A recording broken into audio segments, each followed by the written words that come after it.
personil kalau sesuai dengan DSP yang ada di Polda Gorontalo ini harusnya 11.000 sekian. Yang ada hanya 5.472. Berarti hanya sekitar 48,52% yang ada di Polda Gorontalo. Oleh sebab itu, mungkin rekan-rekan ada dibebankan tugas selain dari mungkin unitnya ataupun yang rekan-rekan kembali.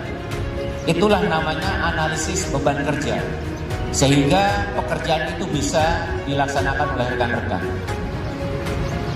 Inilah kondisi yang ada di Polda Gorontalo dan jajaran. Namun kita tetap harus melaksanakan tugas-tugas itu dan sesuai dengan apa yang menjadi tupoksi kita dan SOP yang sudah kita miliki. Ya kita kerjakan. Tidak ada, tidak harus dikerjakan. Semuanya harus dikerjakan.